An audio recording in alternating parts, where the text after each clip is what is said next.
Hello दोस्तों, आज book अग्नि की उड़ान का एपिसोड 5 स्टार्ट कर रहे हैं, जिसका सृजन 1963 से 1980 तक है। चलिए स्टार्ट करते हैं। चौथा 4। नासा में मैंने अपने काम लैंगले रिसर्च सेंटर LRC से शुरू किया। नासा का यह संस्थान वर्जीनिया राज्य के हैम्पटन शहर के पास है। LRC अत्याधुनिक एरोस्पेस टेक्नोलॉजी के लिए शोध एवं विकास के प्राथमिक केंद्र है। LRC की यादों में मुझे एक बात आज भी याद है। यहाँ एक अद्भुत मूर्ति रखी हुई है।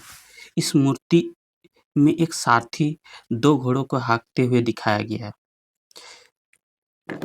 इन 2 घोड़ों में एक घोड़ा वैज्ञानिक शोध को प्रदर्शित कर रहा है, दूसरा तकनीकी विकास को। कुल मिलाकर यह मूर्ति शोध एवं विकास के बीच अंतर संबंध को प्रदर्शित कर रही है। LRC से मैं मैरीलैंड में ग्रीन बेल्ट स्थित गोddard स्पेस फ्लाइट सेंटर GSFC चला गया। यह केंद्र नासा के ज्यादातर उपग्रहों का विकास एवं अनुप्रयोग से संबंधित होते हैं। यह केंद्र नासा के सभी अंतरिक्ष मिशनों के नेटवर्क का संचालन करता है। अपने अमेरिकी दौरे के अंत में मैं वर्जीनिया के पूर्वी तटीय द्वीप वेलप स्थित वेलप फ्लाइट फैसिलिटी गया। यह स्थान नासा के रॉकेट कार्यक्रम का मुख्य आधार था। यहाँ मैंने स्वागत कक्ष में विशेष रूप से लगाई गई एक पेंटिंग देखी। उस पेंटिंग में मैं एक युद्ध के दृश्य को चित्रित किया गया था। इस युद्ध दृश्य के पृष्ठभूमि में कुछ रॉकेट उड़ते हुए दिखाए गए थे। एक फ्लाइट फैसिलिटी में इस तरह के पेंटिंग बहुत ही मामूली वस्तु की तरह होनी चाहिए, लेकिन इस पर मेरी निगाहें ठहर गई थी, क्योंकि इसमें रॉकेट छोड़े जाने वाले जगह पर खड़े जो सैनिक दिखाए गए थे, वे श्वेत नहीं बल्कि अश्वेत थे, ठीक उसी वर्ण के जैसे दक्षिण एशिया में होते हैं। अपने प्रवास अंतिम दिन में अपने उत्सुकता न दबा पाया और मैंने निकट से पेंटिंग को देखने की अनुमति चाही। मेरे आश्चर्य का ठिकाना न रहा जब मैंने पाया कि पेंटिंग में टीपू सुल्तान के सेना को रॉकेटों से अंग्रेजों के साथ युद्ध करते दिखाया गया है। पृथ्वी के दूसरे और एक भारतीय उपलब्धि को गौरवान्वित पाकर मेरा मन भी आनंद से भर गया। अमेरिकी लोगों के बारे में मेरी जो धारणा है, उसका सार बेंजामिन फ्रैंकलिन के एक उदाहरण से व्यक्त किया जा सकता है। वे चीजें जो नुकसान या चोट पहुंचाती है, मेरा मानना है कि दुनिया के एक इस हिस्से के लोग उनसे भिड़ जाते हैं और अपने सामने आने वाली इस समस्याओं को डटकर मुकाबला करते हैं। वे इन समस्याओं से पीड़ित रहने के बजाय उनसे उबरने की कोशिश करते हैं। एक बार मेरी माँ ने पवित्र कुरान से एक घटना मुझे सुनाई थी। इंसान के सृजन के बाद अल्लाह ने फरिश्तों को आदम के समक्ष हाजिर कर साष्टांग करने को कहा। शैतान के अलावा सभी आदम के सामने आए और सरदानत हुए हैं। शैतान ने ऐसा करने से मना कर दिया। अल्लाह ने शैतान से पूछा, तुमने अपने आप को क्यों नहीं पेश किया? तब शैतान ने कहा, आपने मुझे आग से बनाया और उसे मिट्टी से। मुझे अग्निपुत्र का इस माटी के पुतले से क्या मुकाबला? तब अल्लाह ने कहा, यहाँ से चले जाओ, तुम्हारे इस अपमान युक्त घमंड के लिए यहाँ कोई जगह नहीं। शैतान ने बात मान ली, लेकिन वह आदम के समक्ष झुका नहीं। जाते समय उसने आदम को शाप दिया कि उसका भी यही हश्र हो। जल्द ही आदम ने अल्लाह को हुक्म तोड़ बोध फल खाया और जन्नत से निष्कासित हुआ। अल्लाह ने आदम से कहा था, जाओ, अब से तुम और तुम्हारी संतानें श्रम पर पलेंगी और अविश्वास में जिएंगी। भारतीय संसाधनों में जो चीज़ सबसे ज़्यादा मुश्किलें पैदा करती है, वह चारों ओर व्यापक रूप से लोगों में व्याप्त अवज्ञा रूपी अहंकार है। इसके रहते हम अपनों से छोटे, अपने से अपने अधीनस्थों के बाद की बात नहीं सुनते। अगर आप किसी को अपमानित करते हैं, तो आप उसके किसी नतीजे का आशा नहीं कर सकते हैं। अगर आप उसे तिरस्कृत करेंगे या फिर उसकी उपेक्षा करेंगे, तो आप उससे किसी सृजनात्मक की उम्मीद नहीं कर सकते हैं। दुर्भाग्यवश आज हमारे देश में सिर्फ हीरो और ज़ीरो है, जिनके बीच एक बड़ी विकट विभाजन रेखा है। एक तरफ कुछ 100 हीरो हैं और दूसरी ओर 95 करोड़ लोग नीचे की तरफ ढकेले ढकेले हुए पड़े हैं। इस स्थिति को बदलना ज़रूरी है। समस्याओं का सामना करने और उन्हें हल करने की प्रक्रिया प्रायः काफ़ी परिश्रम वाली और कष्ट साध्य होती है। हम में अंतहीन दीर्घसूत्रता है।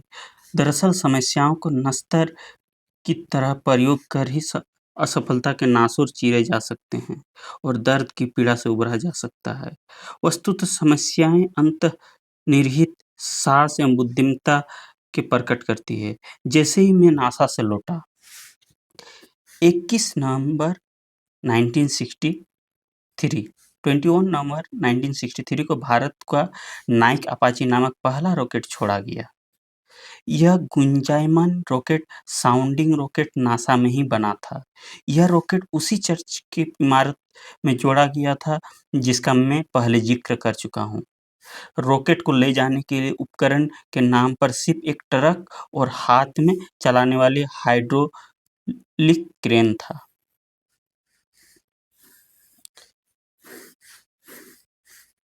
जोड़कर तैयार किए गए इस पूर्ण रॉकेट को चर्च से प्रक्षेपण स्थल तक ट्रक से लाया जाया गया था। जब रॉकेट को क्रेन से उठाया गया और लॉन्चर पर रखा जाने लगा, तभी इसमें झुकाव आने शुरू हो गया। क्रेन के हाइड्रोलिक प्रणाली में रिसाव आने से यह गड़बड़ी पैदा हो रही थी। रॉकेट छोड़े जाने के समय शाम 6 बजे का था, जो तेजी से नजदीक आता जा रहा था। क्रेन में अब किसी भी हालत में मरम्मत हो नहीं सकती थी। तब रॉकेट को हम लोगों ने हाथों और कंधों से उठा लिया और लॉन्चर पर स्थापित कर दिया। इस रॉकेट प्रक्षेपण और इसकी सुरक्षा के प्रभारी मैं ही था। इस रॉकेट को छोड़े जाने में मेरे 2 साथियों डी ईश्वरदास और आर अरवामुदन ने बहुत ही महत्वपूर्ण एवं सक्रिय भूमिका निभाई थी। रॉकेट को जोड़ने का काम ईश्वरदास ने किया था और प्रक्षेपण की व्यवस्था भी उन्होंने ही की थी। जबकि अरवामुदन, जिन्हें हम प्यार से डैन कहा करते थे, के जिम्मे रडार, टेलीमेट्री, दूरमापीय और जमीन पर सहारा देने की जिम्मेवारी थी। रॉकेट का प्रक्षेपण बहुत ही आसानी से तथा बिना किसी दिक्कत के हो गया। हमें उड़ान संबंधी आंकड़े बहुत ही बेहतर मिले और हम काम पूरा करके गर्व से ऊंचा सिर लिए लौटे। अगले दिन शाम को जब हम खाने का टेबल पर बैठे हुए थे, तभी हमने अमेरिकी राष्ट्रपति जॉन एफ कैनेडी की डलास टेक्सास में हत्या हो जाने की खबर मिली। अमेरिका के इतिहास में कैनेडी का कार्यकाल काफी महत्वपूर्ण रहा है। सन 1962 में मिसाइल संकट के दौरान कैनेडी ने जो कदम उठाए थे, उससे संबंधित खबरें मैं काफी चाव से पढ़ा करता था। सोवियत संघ ने क्यूबा में मिसाइलें तैनात कर ली थी, जहां से वो अमेरिकी शहरों पर आसानी से मिसाइलें द्वारा हमले कर सकता था।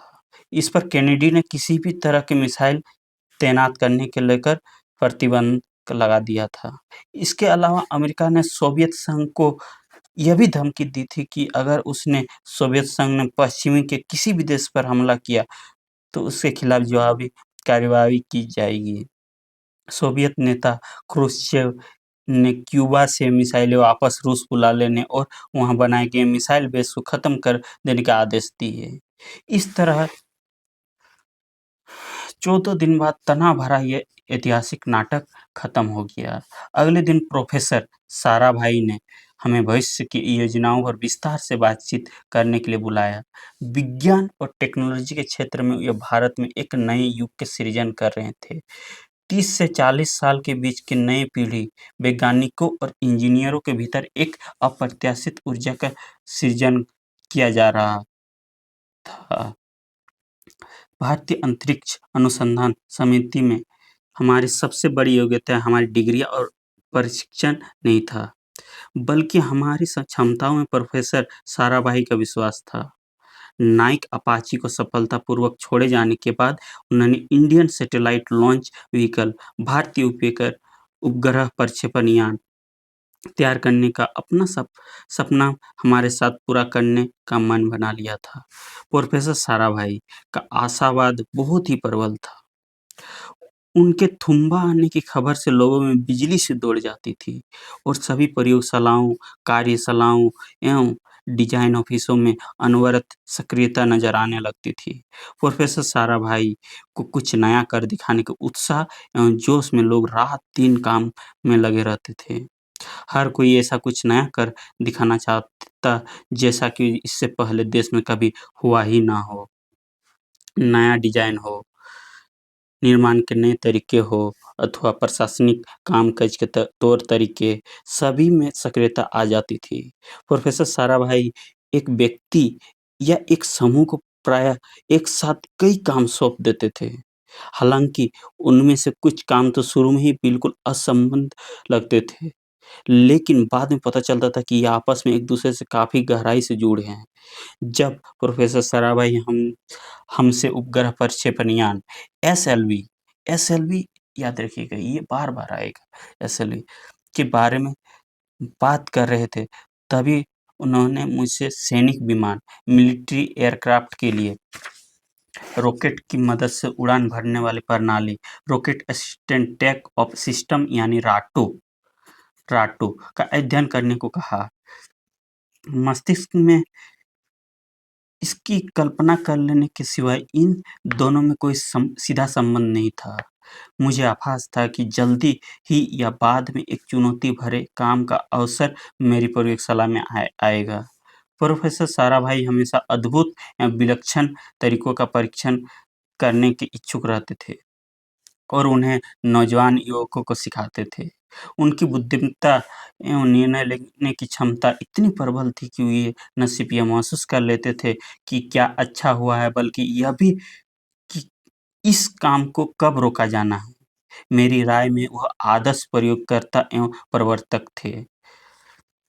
हमारे समक्ष जब कोई काम करने के कोई विकल्प होते जिनके परिणामों को भविष्यवाणी करना मुश्किल होता या फिर विभिन्न में सामंजस्य स्थापित करना होता, तो प्रोफेसर साराभाई अपने से उस विषय के चुटकियों में हल कर देते थे। रॉकेट प्रक्षेपण स्थल के बाद में Thumba equatorial rocket launch station TERLS के रूप में विकसित कर दिया गया। TERLS फ्रांस, अमेरिका और सोवियत रूस के सक्रिय सहयोग से स्थापित किया गया था। भारतीय अंतरिक्ष कार्यक्रम के अगुआ प्रोफेसर विक्रम साराभाई इस चुनौती में आने वाली कठिनाइयों को बखूबी जानते थे। भारतीय अंतरिक्ष अनुसंधान समिति के गठन से वे समन्वित राष्ट्रीय अंतरिक्ष कार्यक्रम शुरू करने की जरूरत को समझते थे। वे शुरू से ही रॉकेट निर्माण एवं प्रक्षेपण सुविधाएं विकसित करने और स्वदेशी तकनीक के पक्षधर थे।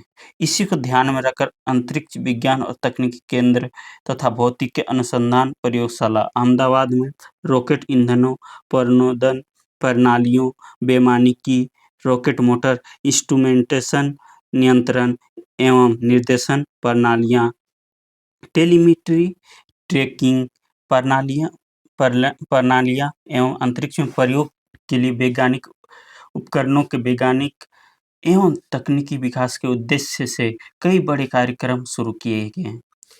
इसी संस्थान ने अंतरिक्ष अनुसंधान के क्षेत्र में एक से एक दिग्गज वैज्ञानिक दिए। भारतीय अंतरिक्ष कार्यक्रम की वास्तविक शुरुआत रोहिणी साउंडिंग रॉकेट आरएसआर कार्यक्रम से होती है। एक उपग्रह प्रक्षेपण यान एसएलवी और एक मिसाइल तथा साउंडिंग रॉकेट के बीच आखिर क्या फर्क होता है? दरअसल रॉकेट तीन तरह के होते हैं। साउंडिंग रॉकेट साधारणतः वायुमंडल के ऊपरी सतह सहित पृथ्वी के आसपास के वातावरण का पता लगाने काम आते हैं। यह विभिन्न ऊंचाइयों पर अलग-अलग किस्मों के वैज्ञानिक उपकरणों से युक्त पेलोड्स मूल भार ले जा सकते हैं, लेकिन पेलोड को कक्षा में स्थापित करने के लिए आवश्यक अंतिम वेग ये रॉकेट प्रदान नहीं कर सकते। दूसरी ओर एक प्रक्षेपण यान किसी भी पेलोड या उपग्रह को कक्षा में स्थापित करने के लिए तैयार किया जाता है। प्रक्षेपण यान का अंतिम चरण उपग्रह के कक्षा में स्थापित करने के लिए आवश्यक वेग प्रदान करता है। यह एक बहुत ही जटिल प्रक्रिया होती है, जिसमें निर्देशन एवं नियंत्रण प्रणालियाँ की ज़रूरत होती है, जबकि एक मिसाइल जो इस श्रेणी की होती है और भी ज़्यादा जटिल प्रणालियों से युक्त होती है। इसमें तीव्र अंतिम वेग तथा निर्देशन एवं नियंत्रण के अतिरिक्त लक्ष्य पर मार करने की क्षमता होनी चाहिए। जब लक्ष्य तेज गतिमान हो, तब मिसाइल को भी लक्ष्य पर हमले के लिए उसी अनुरूप छोड़े जाने की ज़रूरत होती है। आरएसआर कार्यक्रम की वजह से ही भारत में साउंडिंग रॉकेटों के निर्माण एवं विकास का काम संभव हो सका और भारत में इनसे संबंधित वैज्ञानिक अन्वेषणों के लिए नियंत्रण प्रणालियाँ विकसित हो सकी।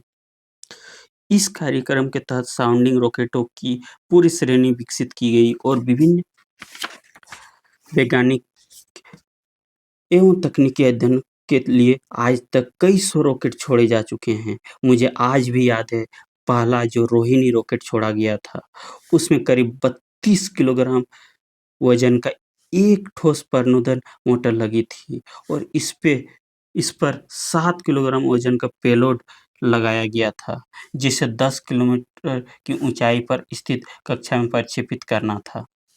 इसके कुछ समय पश्चात एक और रॉकेट छोड़ा गया, जिसमें 2 प्रणोदन मोटरें थी तथा इसमें करीब 100 किलोग्राम वजन के बहुपयोगी पेलोड लगे थे, जिन्हें पृथ्वी से 350 किलोमीटर ऊंची कक्षा में प्रक्षेपित किया गया था। इन रॉकेटों के विकास का परिणाम यह रहा कि देश में साउंडिंग रॉकेटों एवं प्रणोदन इंजनों का निर्माण शुरू हो गया।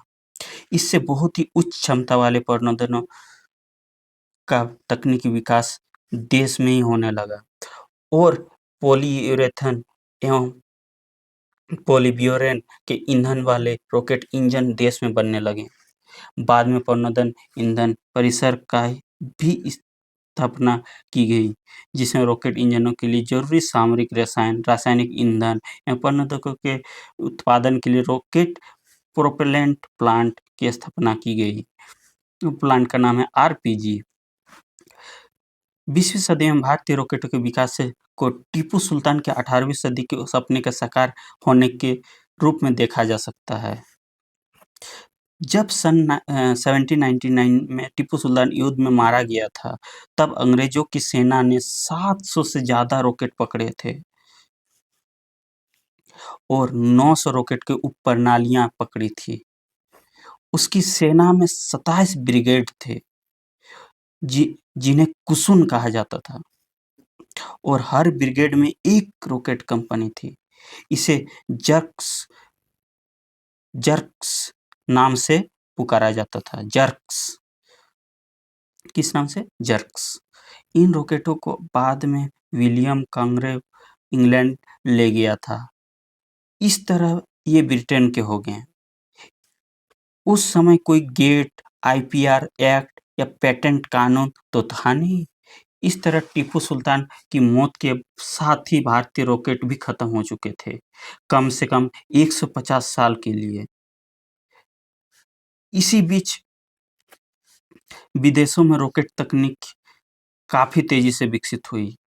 सन 1903 में कॉन्स्टेंटिन तीसिओलसेव्स्की ने रूस में सन 1914 में रॉबर्ट गोडार्ड ने अमेरिका में और सन 1923 में हरमैन ओबर्थ ने जर्मनी में रॉकेट विज्ञान को एक नई दिशाएं दी। नाजी जर्मनी में वर्नर फॉन ब्रान समूह ने कम दूरी तक मार करने वाली V2 मिसाइलें बनाई और मित्र देशों की सेनाओं पर उन्हें इस्तेमाल किया गया। युद्ध के बाद अमेरिका और सोवियत संघ दोनों जर्मनी के रॉकेट तकनीक एवं इंजीनियरों को अपने यहाँ ले गए और फिर इस लूट से ही दोनों देशों के बीच मिसाइल तथा दूसरे हथियारों को दौर शुरू हुआ। भारत में रॉकेट विज्ञान का पुनर्जन्म का श्रेय प्रधानमंत्री जवाहरलाल नेहरू के नई प्रौद्योगिकी के विकास की दृष्टि को जाता है। उनके इस सपने को साकार बनाने की चुनौती प्रोफेसर साराभाई ने ली थी। हालांकि कुछ संकीर्ण दृष्टि के लोगों ने उस समय यह सवाल उठाया था कि हाल में आजाद हुए जिस भारत के लोगों को खिलाने के लिए नहीं है, उस देश में अंतरिक्ष कार्यक्रम की क्या प्रासंगिकता है। लेकिन न तो प्रधानमंत्री नेहरू और न ही प्रोफेसर साराभाई ने इस कार्य को लेकर कोई अस्पष्टता थी। उनकी दृष्टि बहुत साफ थी। अगर भारत के लोगों को विश्व समुदाय में अपनी महत्वपूर्ण भूमिका निभानी है तो उन्हें नई से नई तकनीक का प्रयोग करना होगा। तभी जीवन में आने वाली समस्या हल हो सकेंगी। इसके माध्यम से उनका अपने शक्ति प्रदर्शन का कोई इरादा नहीं था। चलिए एपिसोड 5 का अंत यहीं करते हैं।